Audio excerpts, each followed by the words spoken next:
Alam mo, ginagago tayo nitong Chinese national to. Marunong ka ba Tagalog at magbisaya eh?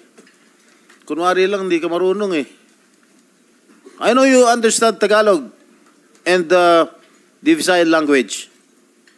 Ginagago mo kami. You're making a fool out of us Filipinos here.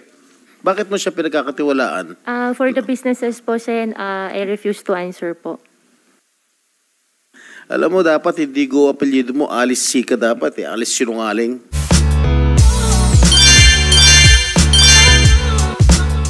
Yung microphone. 这个以前在几年前哦， Ginagago tayo dito. 有认识以前一个警察吧，他说他有问我要不要买一根枪嘛，好，就是他当时就说他去帮我，就是我拿我的证件了，他去给我买，再帮我去申请这个枪证，这样。请问那个名字叫什么？你知道吗？那个我英文名也忘记了，那个好就是几年前了，因为这个英文的我都不懂得记。Okay. So before a few years ago, there was a police who offered me and asked me if I want to buy a gun. Who is that police? According to Mr. Yang that I asked a while ago, so he doesn't know the name, the English name, because he doesn't know English. Alam mo, ginagago tayo nitong Chinese national to. Marunong ka ba Tagalog at magbisaya eh? Kunwari lang, hindi ka marunong eh. I know you understand Tagalog and the Visayan language. Ginagago mo kami. You're making a fool out of us Filipinos here.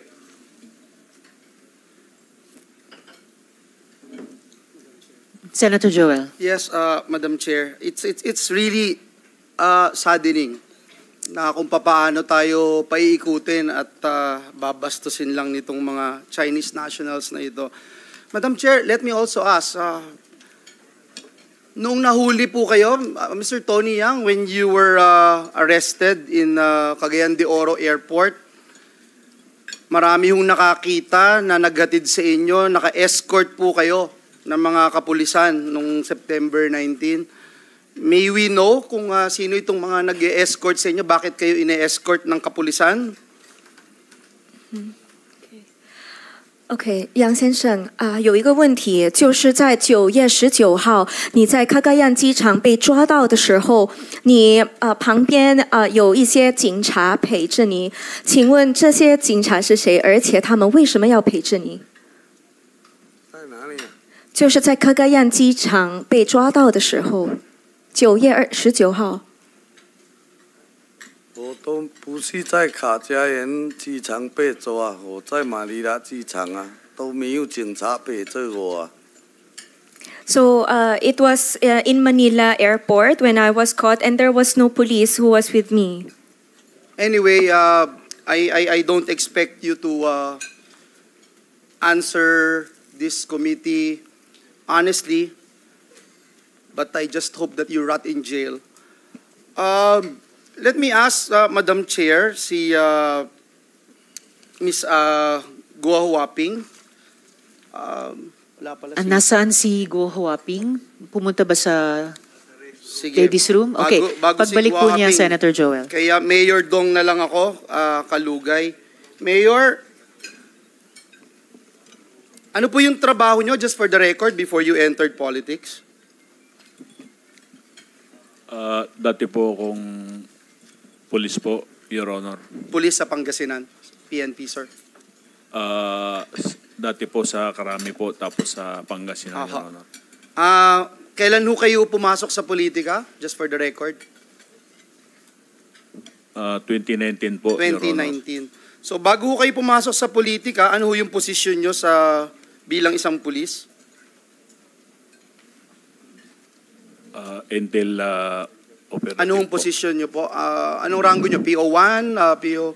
Opo, PO1 po, Your Honor. PO1.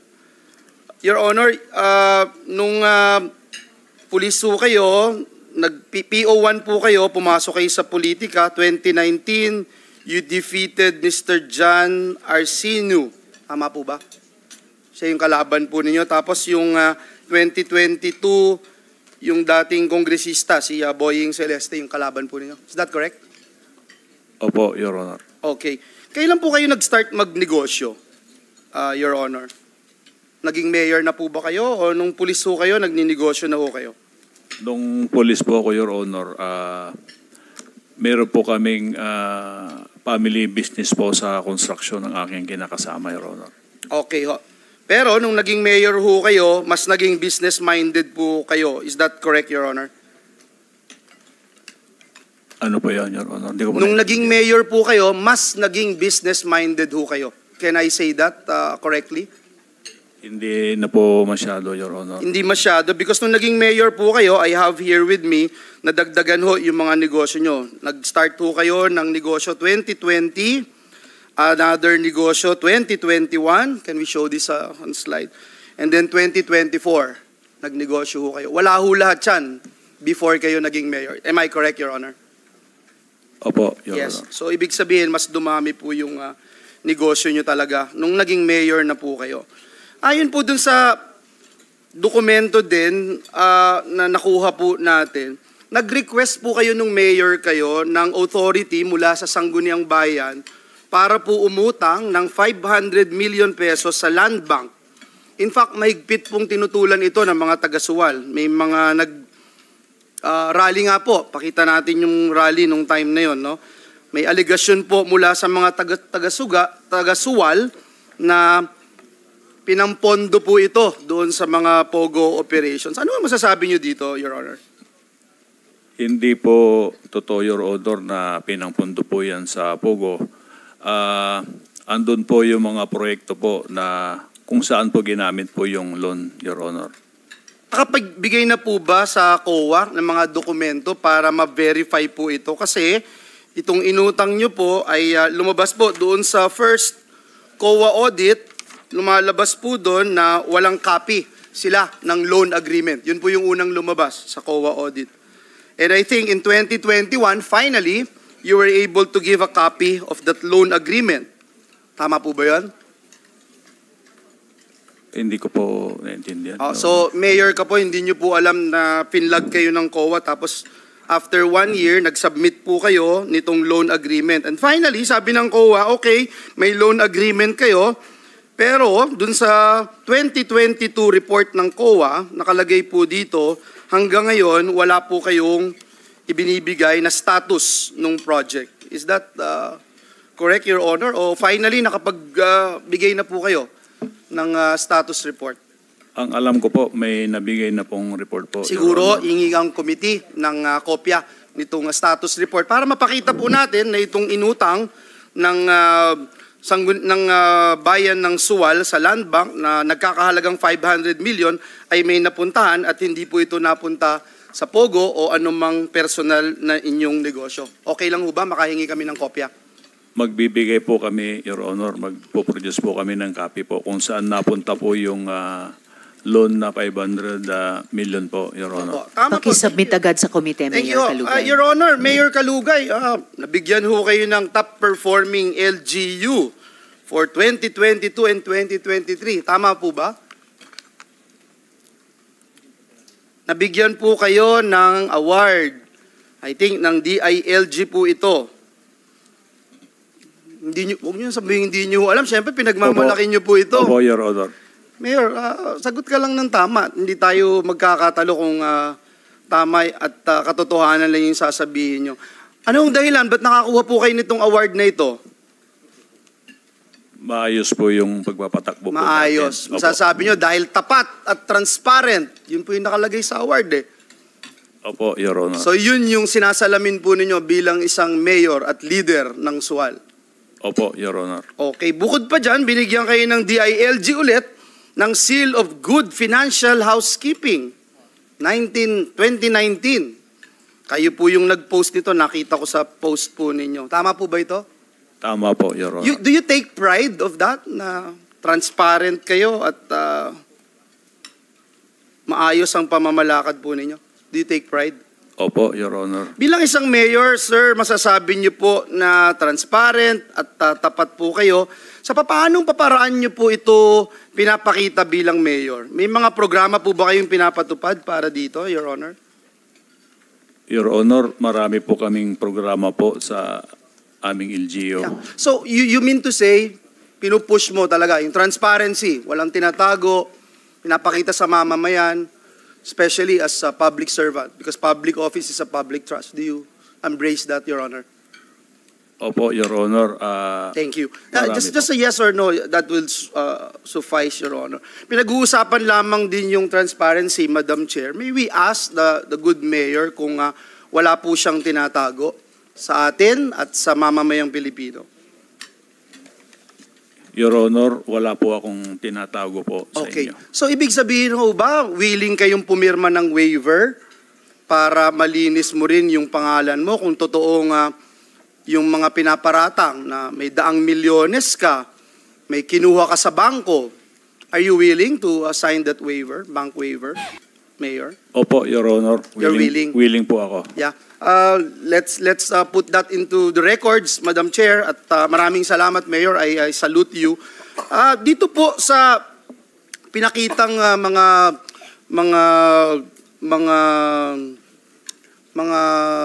receipts, no, na binili po ninyo dun sa Majesty Lumber. Kanina si Roderick Carolino, inamin niya na dinideliver niya doon sa iyong lugar.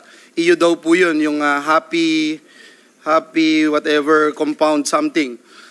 Tinitingnan ko po yung mga resibo. Ito po ay delivery receipts lamang, Mayor. So ibig sabihin po ba nito, merong official receipts po ito? Hindi ko po alam, Your Honor, Kasi kung may... transparent tayo. We wanted accountability. Mr. Roderick Carolino, ito hong delivery receipts na ito, meron po bang official receipts ito? Kapag nag-request po sila, send. So ibig sabihin, hindi ka nagbibigay ng official receipt? Yam lang po yung mga resibo po na inano po namin. Pag hindi ka nagbibigay ng official receipt, ibig sabihin, hindi ka nagbabayad ng buwis. Yan lang po yung parang sinasubmit, send. I'm sorry? Yan lang po yung sinasubmit namin sa mga... So wala kang binabayarang buwis pag kumikita yung kumpanya mo? Agent lang po ako, send ba? Bali, sa office po sila kumukuha ng resibo. So ano ka sa Majesty Lumber and Construction? Sister ko po yung owner. Okay. So, Nirefer ko din po sila sa Majesty para doon po sila mag-order. Tapos ako rin po yung nangungulekta ng payments sa kanila. At saka nagbubook po ng order. para mabilis yung ating pagdinig, Madam Chair, may I just move that we subpoena itong mga official receipts na nakapangalan kay Mayor Alice Go at Mayor Liseldo Calugay. I so move, Madam Chair. So ordered, COMSEC paki-issue yung subpoena doon sa STECUM sa mga dokumentong iyon. And as well, the earlier motion, manifestation of Senator Joel, yung status report galing kay Mayor ay isasubmit po sa komite. Maraming salamat. Roderick, bakit mas mura daw sa Majesty Lumber? Kasi dumadayo pa sila guwawaping sa Suwal dahil mas mura daw. Bakit kaya mura ang materyales po doon? Wholesale price po, send. Wholesaler po sila. Yung mga Mayor Calugay, yung mga binibili nyo na materyales dito sa Majesty Lumber, dumadaan po ba ito sa bidding? Hindi na po, Your Honor, dahil po yun ay sa private po ginagamit at Your Honor. So wala po kayong binili from the munisipyo to Majesty Lumber? Wala ho? Lahat po yun private lang? Opo, Your Honor, wala po. Very interesting, Madam Chair, no? Kasama siya doon sa namamasyal lang at naisipan nilang dumaan sa PNP chief and they were accommodated doon sa PNP chief's office, no? Let me go to saan to? Yeah. Mayor Calugay, salamat at pinagbigyan nyo na mag-sign ho kayo ng bank waiver, no? May nakapagsabi po sa atin na kamakailan nag-withdraw po kayo. In fact, after the hearing, Madam Chair, nag-withdraw kayo ng 350 million at 150 million sa Banco de Oro at Security Bank. Bukod pa po ito dito sa 150 million na nabanggit noong nakaraang hearing, Madam Chair. So nakaraang hearing may 150 million na nabanggit, tapos after nakapag-withdraw ng 350 million at 150 million. So are you still, after you already agreed to sign a bank waiver, are you still denying the fact that you have hundreds of millions of bank accounts, Mayor Kalugay? Hindi po totoo, Your Honor, po yung mga hundreds million po na withdraw po, Your Honor. But do you have hundreds of millions na pag-aari o salapi, Your Honor? Wala po tayong ganyan, Your Honor. Siguro matanong natin yung AMLAC if meron silang na-monitor na ganito, no? Attorney Arpon, please prepare to answer the question of pabababain Senator po Joel. natin yung taga-AMLA. Your Honor, Mayor Kalugay, nung sinabi niyo po kanina na kayo ay PO1 bago kayo pumasok sa politika, magkano ang sweldo ng PO1, Your Honor? Kung hindi po ako nagkakamali, Your Honor, siguro may get 20,000 po. Noong pong where is it?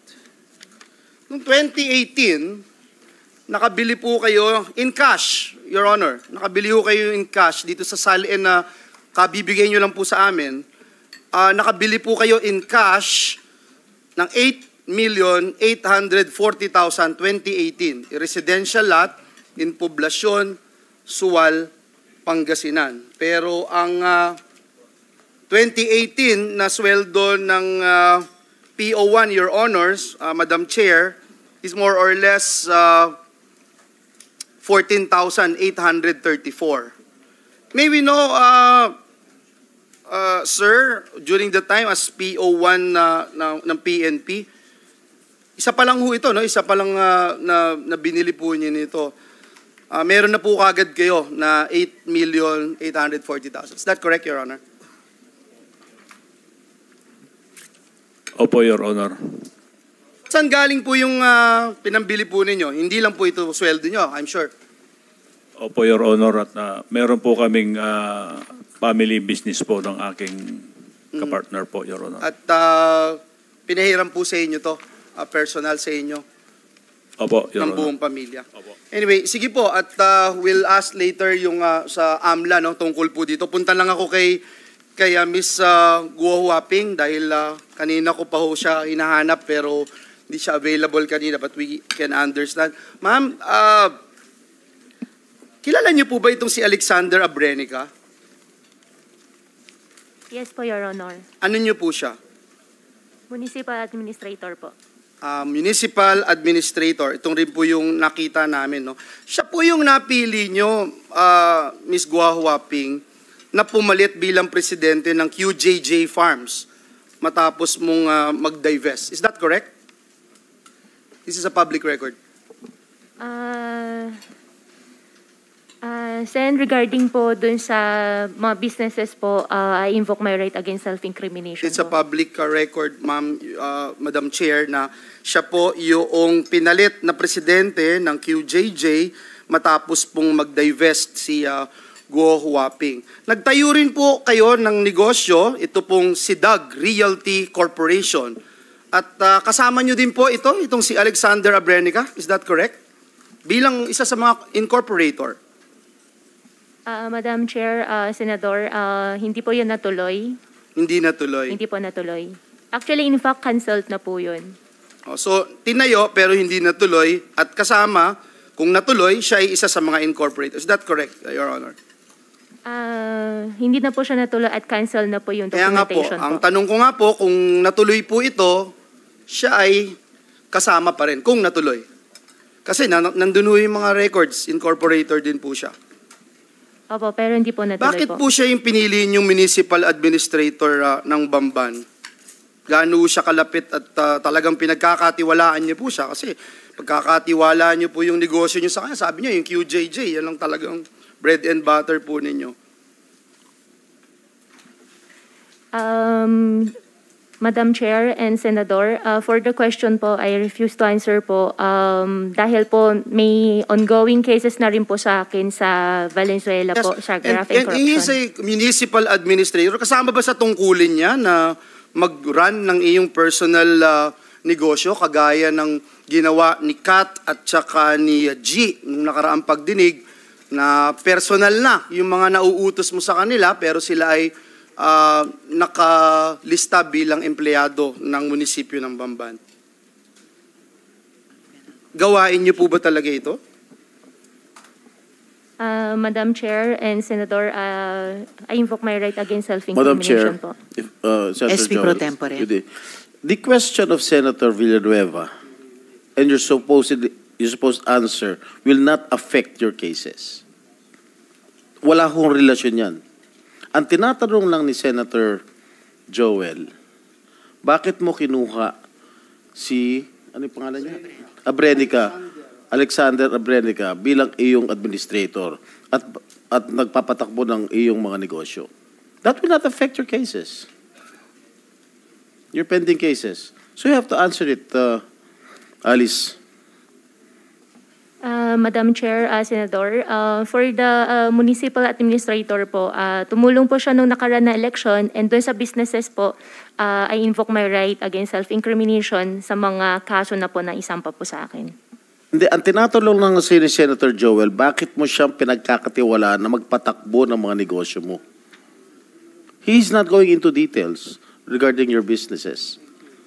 Tinatanong lang, bakit mo siya pinagkakatiwalaan na magpatakbo ng mga negosyo mo outside of you being the mayor of Bamban? Sen, for the businesses po, I invoke my right against self-incrimination. Again, I am telling you that it will not affect your pending cases before the courts. That's why you have to answer us properly. Sige na. Bakit mo siya pinagkakatiwalaan? For the businesses po, Sen, I refuse to answer po. Alam mo, dapat hindi go apelyido mo, Alice Sica dapat eh. Alice Sinungaling.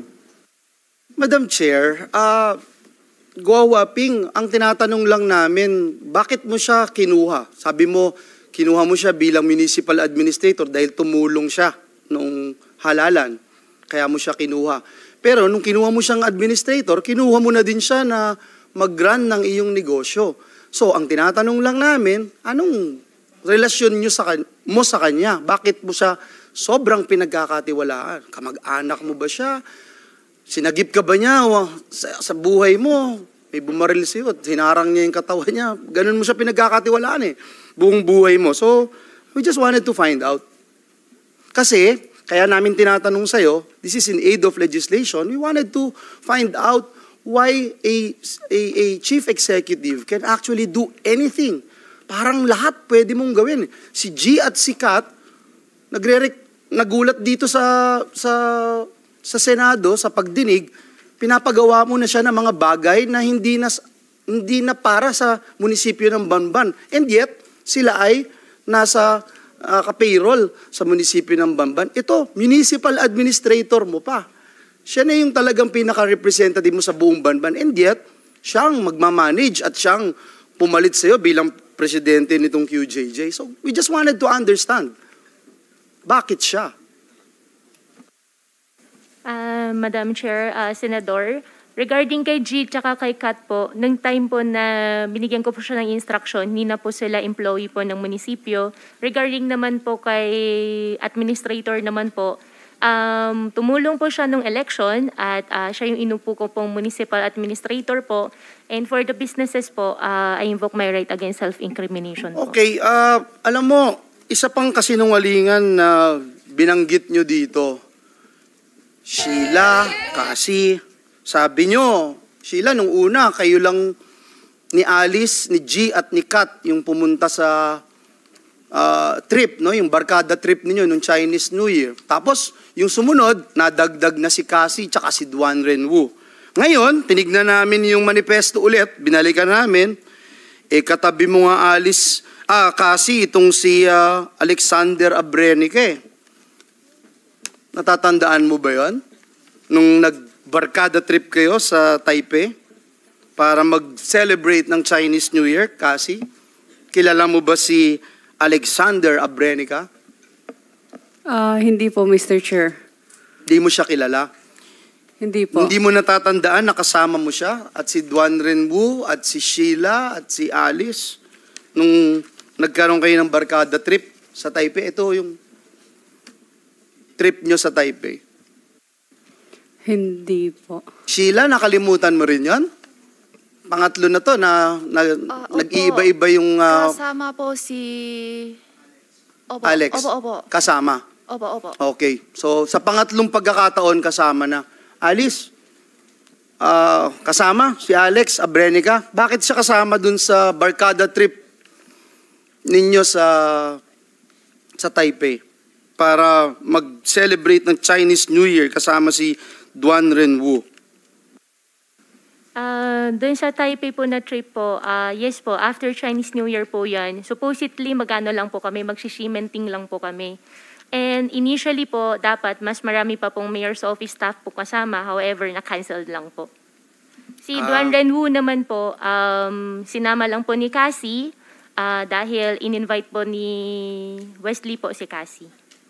At hindi ka nagdeklara sa mga biyahe mo sa ibang bansa. Kasi dito ho, sa DILG records, Madam Chair, hindi rin diniklara ni dating Mayor Guo Huaping alias Alice na siya ay babiyahe sa ibang bansa. Bakit hindi mo diniklara ito? At hindi mo rin diniklara noon si Mr. Abrenica na kasama po ninyo. Kasi tinanong namin kayo kung sino-sino kayong magkakasama eh. Ngayon, pangatlong beses, kasama na si Mr. Abrenica. Baka sa ika-4 na beses, iba na ulit. Did you file travel authority? Did you ask for travel authority from DILG? Sen, opo. Lahat po ng pag-alis ko po, nagpa-file po ako sa governor's office po. Wala pong nakalagay dito sa list of foreign travel authority issued by the local DILG, Madam Chair. And I just wanted to show this at in the committee para lang po ipakita natin, no, Madam Chair. And I will wind up because my time is up. And I have another hearing outside for the budget of DMW. I just wanted to put into the records, Madam Chair, na naging pogo-infested country tayo for quite a while. And it's good that we're now putting an end to this. Pero hindi din po ito magwawakas kung hindi natin mapifigure out kung ilang mga LGUs pa yung mga na tinamaan ng Pogo pandemic at ilang mga officials pa in government ang tumutulong at naging part nitong illegal operation. And I hope and pray that after we culminate the committee hearings here in the Senate, we'll be able to file charges against these erring government officials and yung rule of law ang manaig at maparusahan sila ng gusto. Maraming salamat, Madam Chair. Thank you for your patience, dear colleagues. Salamat din, Senator Joel.